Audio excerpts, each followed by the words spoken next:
Bom dia, galera. Eu tô aqui pra... Só um minutinho pra ver se tá gravando, isso aí. Então, estou aqui pra finalizar agora a parte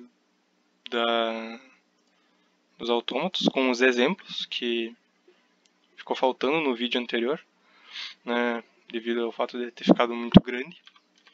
Então aqui eu vou passar bem rapidinho os mesmos slides que já havia mostrado, explicado no vídeo anterior.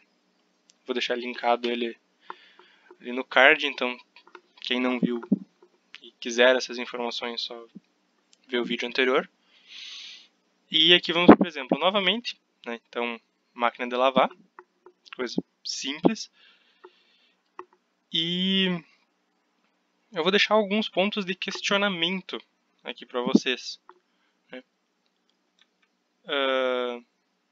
Eu gerei aqui dois autômatos, né?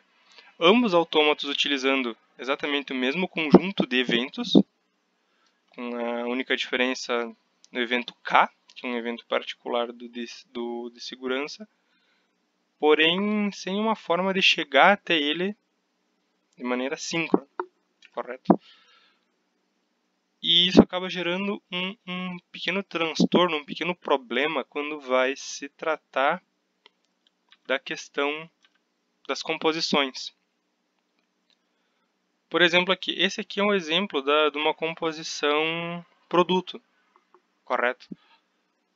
Se eu realizar a composição produto com esses dois autômatos aqui, no qual ambos possuem exatamente o mesmo conjunto de eventos, de forma geral, né, ignorando aqui o evento K, mas eles possuem o mesmo conjunto de eventos, né, de forma completamente síncrona, né, acaba gerando esse autômato aqui. Então, como vocês podem perceber ali, partindo do estado inicial Q1, né, R1, Q1, R1, que em ambos os autômatos ele é o estado inicial.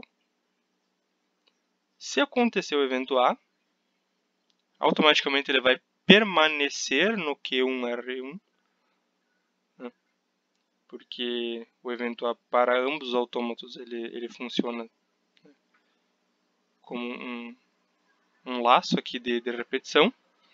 Acontecendo o evento B, né, permanece em R1 e ele vai permanecer em R1, né, que aqui no autômato de segurança é representado como uma operação normal, para todos os eventos possíveis. Isso torna ele, né, completamente síncrono ao autômato de operação, né, e faz com que ele permaneça em R1 em qualquer evento, né, ou seja, ele se desloca no autômato de operação de forma praticamente livre, a não ser que ocorra o evento de abertura da tampa. Então, em qualquer evento, acho que apenas aqui faltou o tracinho, né, no evento 6. Ah, não, ele tá aqui, perdão. Tá, só poderia ter trazido para cima e ter ficado mais fácil, mas não é o caso. Está aqui, né? Então, a partir de qualquer evento, ele pode ir para uma operação travada.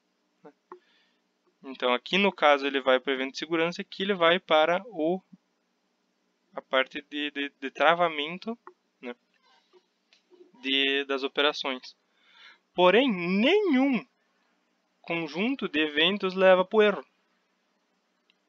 Okay? Não existe um laço de repetição aqui que permita, né, de forma síncrona, que chegue-se no evento R3 no segurança.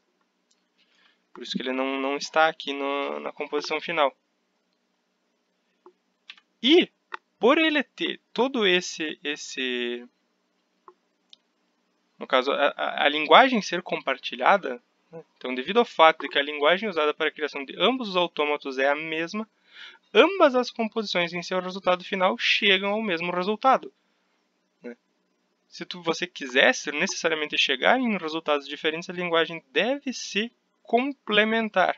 Ou seja, ela precisa ter os eventos completamente síncronos para permitir o produto, né? Porém, aqui tem um errinho do português, ela deve ter eventos particulares que permitam a transição para os estados particulares nos autômatos individuais, não é mesmo? Ou seja, aqui nunca vai chegar nesse evento, né, de forma completamente síncrona. Agora, por exemplo, né, aqui só pontuando o último caso aqui, então nesse caso específico, exemplo assim, percebe-se que existe um evento particular do autômato de segurança, né, porém ele parte num estado não acessível, né, de forma síncrona, então ele não é acessível de forma síncrona, logo ele nunca vai acontecer.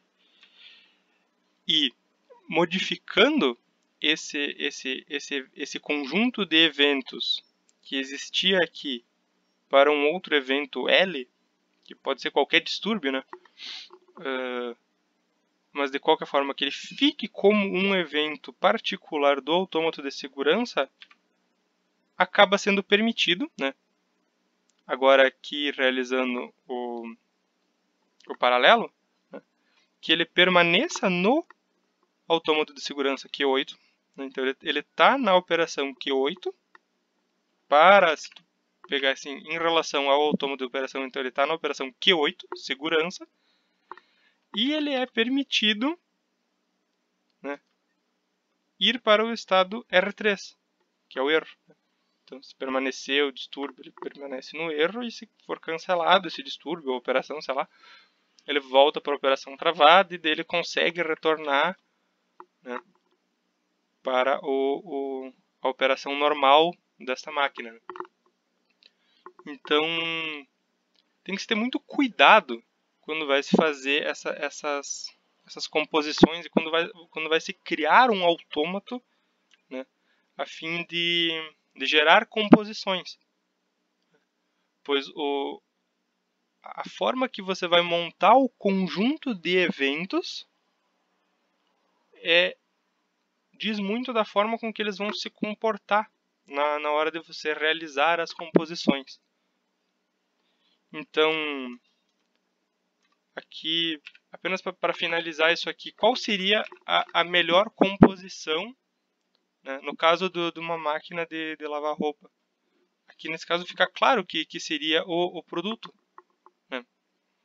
Pois a função do autômato de segurança é restringir o autômato de operação. Ou seja, você não pode, você tem que permanecer no modo de segurança caso ele esteja, né, com a tampa aberta. Então, tampa a porta, tanto faz, né? Mas então, de qualquer forma, se ele está com a tampa aberta, ele tem que ser restringido em sua operação. Então, a melhor composição seria necessariamente a produto, a que melhor atende. Se você quisesse fazer a operação de paralelo, o seu conjunto de eventos deve ser preparado para tal. E, no caso aqui, uma explicação rápida a respeito da minimização do autômato, né? Então, basicamente um exemplo de como é que se monta aquela tabela, se você quiser fazer na mão. Existem algumas ferramentas computacionais para isso, mas no caso de um trabalho você talvez necessite fazer na mão. Aqui eu não precisei usar, então se eu voltar aqui um pouquinho, né? Eu não precisei usar todo o algoritmo, apenas o passo 1 e o passo 2 aqui, já 2.1 aqui no caso, me serviram, né? Então esses dois passos do algoritmo já acabaram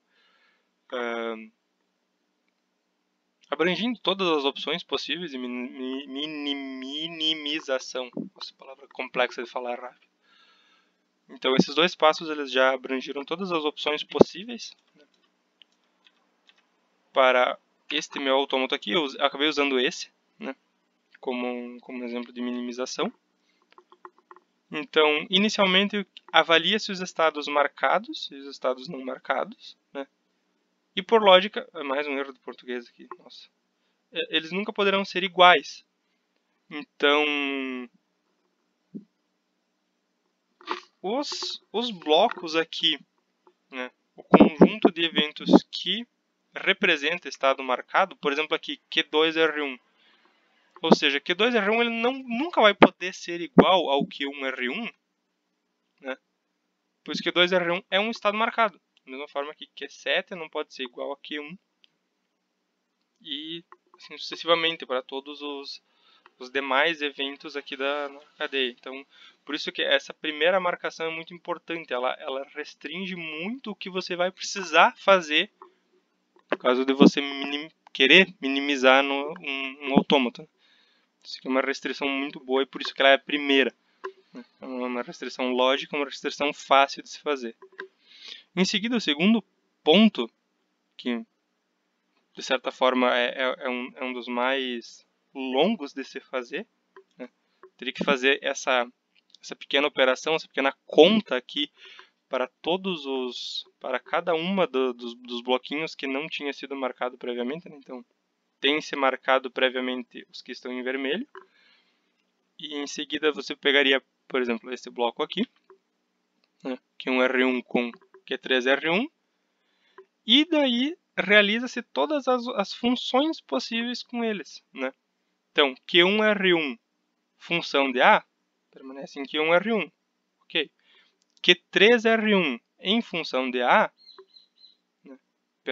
ele faz Q1R1. Então aqui, ó, Q1R1 função de A, Q1R1.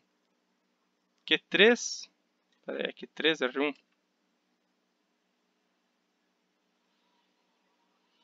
É Q1, perdão. Q1 em função de A, ó, já acabei cometendo um equívoco aqui, ó. Q1 em função de A permanece em Q1. R1 em função de A permanece no R1. Então tem que avaliar isso individualmente. Eu cometi um pequeno erro de descrição aqui.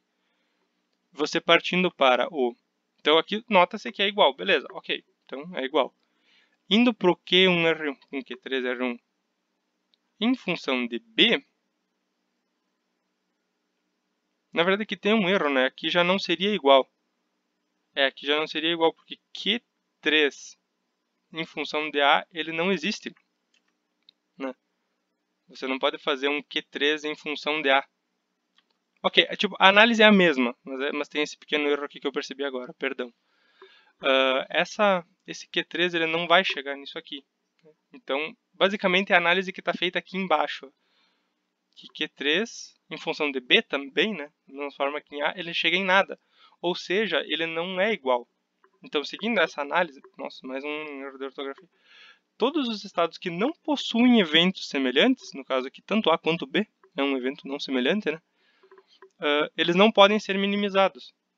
Então, se tu avaliar a partir de um conjunto específico de eventos, no caso aqui é um R1, todos que não possuírem uma função de B, eles não podem ser ditos semelhantes.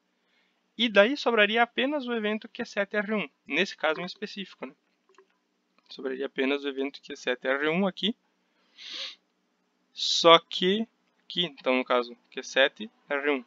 Só que ele já havia sido marcado antes, pois Q7R1 é um estado marcado. Então aqui ele poderia ser reduzido por aquela análise, mas ele não pode por causa da primeira análise. Então, importância dessa primeira análise. E mantendo essa análise até o fim, né, para todas as cadeias, né, para todos os bloquinhos ali, né, ele acaba não tendo mais necessidade dos outros pontos do algoritmo. Mas depois, caso um de vocês precise, caso sobre blocos vazios, é só seguir os outros passos e ver se você não vai acabar marcando eles através de algum outro passo do algoritmo. Nesse caso, tornou-se desnecessário. E para finalizar, para classificar ele, né, esse autômato ele já foi classificado como finito, né, determinístico, trim, porque ele não tem nenhum bloqueio, e ele também pode ser dito o menor possível, porque, como pode ver aqui na tabela, nenhum evento ele está sendo repetido ou duplicado, né, no caso. Então, todas as cadeias aqui foram preenchidas. Né. Essas marcações aqui são pelo fato de que não é relevante, né, você avaliar Q8 se você já está avaliando Q8 aqui em cima. Né? Então você só usa uma das diagonais. Né? Pega uma das diagonais e avalia apenas ela. Indifere se é de cima ou de baixo, vai dar, o resultado é o mesmo. E por fim aqui tem a representação no formato de milha, né? Só para ter mais uma vez, né? Reforçar mais uma vez a questão dos formalismos, né? Então aqui no formato de milha e os conjuntos de eventos. Bom, agora realmente eu finalizo, né, toda a parte de autômatos. Então se ficar alguma dúvida, alguma coisa, se vocês quiserem algum que eu seja mais profundo em alguma parte específica, algum tema específico, deixe nos comentários que eu vou procurar atender a solicitações, se houver alguma. Mas eu espero que eu tenha ficado claro, né, nesses conceitos e nessa ferramenta em si que é a questão dos autômatos. É isso, muito obrigado e até a próxima. Provavelmente eu vou trabalhar com teoria de filas agora, nos próximos vídeos, então mais uma ferramenta, né, que será abordada aqui. Até a próxima e valeu. Bons estudos.